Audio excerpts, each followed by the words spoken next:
2024 marks the 80th anniversary of D-Day. On June 6, 1944, at midnight, Operation Overlord launched the landing and airborne operations of the Allied invasion of Normandy. Codename Operation Neptune was the largest seaborne invasion in history. This operation was pivotal to the liberation of France and the rest of Western Europe. D-Day approaches, and the ships are in their assigned positions.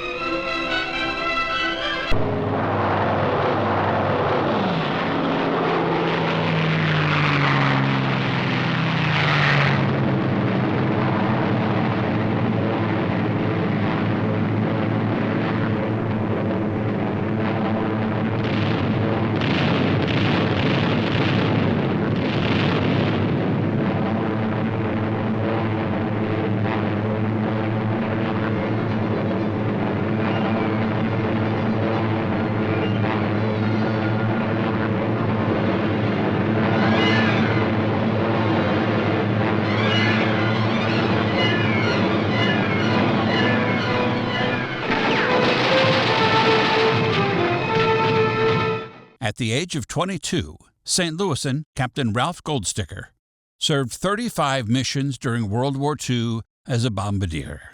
It was a dangerous job that required keen awareness and precision.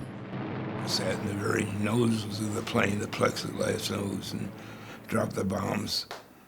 And I had to arm the bombs before we went to 10,000 feet. Generally, we'd arm the bombs going over the channel. They had to take the cotter pin out, so when the bomb hits the ground, the detonator would hit the explosive. You're sitting there looking out and had a great view until you see all that black flak right in front of you. Flak was our greatest enemy. I mean, the flak is an artillery shell that explodes at your altitude. They know by radio and radar exactly your altitude and where you're going to be, and it bursts into 1,000 pieces. And when I went overseas, there was 25 missions, and before D, they raised it to 30, I guess losing too many crews. And after D-Day, they raised it to 35 because the Luftwaffe had been shot down pretty well. The purpose of the 8th Air Force really was destroy the German ability to wage war, and our priorities were oil refineries, ball bearing plants, railroad junctions, and aircraft factories. That's what I bombed mostly. It was all strategic bombing at that time. During one mission, their plane was hit and the co-pilot was injured. Our co-pilot was injured, and a piece of flak over Munich. We were at 27,000 feet, and a burst of flak right under us and knocked out 2 engines, and a piece of flak came through the bottom of the plane. We had 70 holes, but one of them came through the bottom of the plane. The pilot sat on an armored seat, maybe a 1/4 inch thick, went through the co-pilot's upper thigh and out the roof. And I was a medical officer, so I gave him a shot of morphine and sprinkled sulfa on his wound. Fortunately, Captain Ralph Goldsticker made it safely through the war. I participated. I'm glad I survived. That was it. After my 35th mission.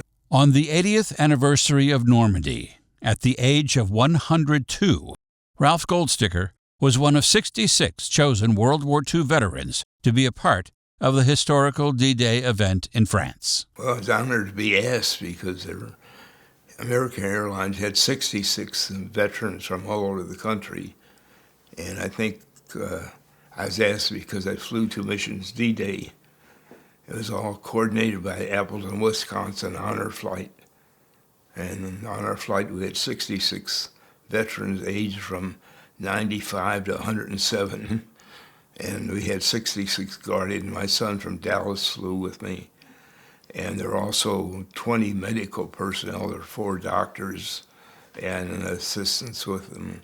And there are also 50 cadets and midshipmen from the academies to help us. The thing that impressed me most about the entire trip probably is the American cemetery at Normandy. All these crosses and Star of Davids, and They're all kids, 19, 20, 21.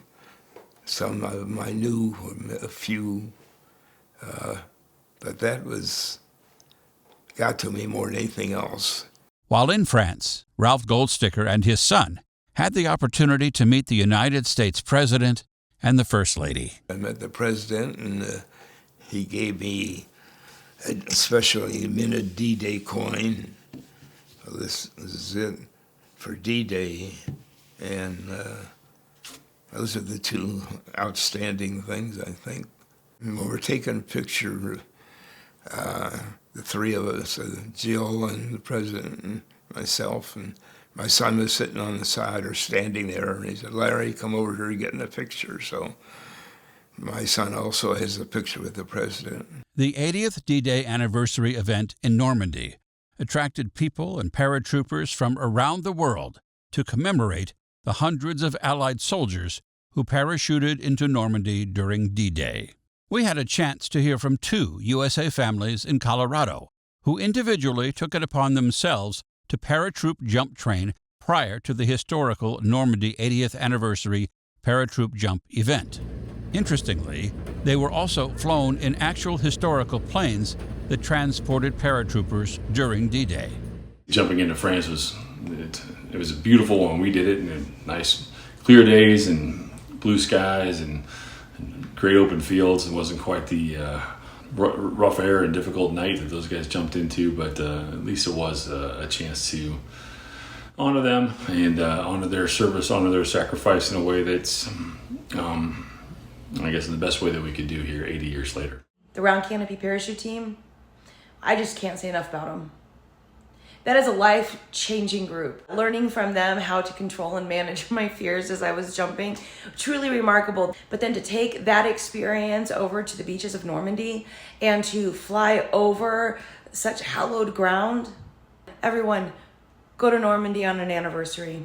You will not regret it. To do those jumps, to be able to pay honor and tribute to the men and women who gave their lives 80 years prior was one of the most memorable experiences I have in my life. And to jump out, to lead your team, and then after the first 4 seconds of pure exhilaration, then to float and realize that you're floating above Normandy, France, and landing into a DZ that was an active DZ 80 years ago, that many people did not survive the landing.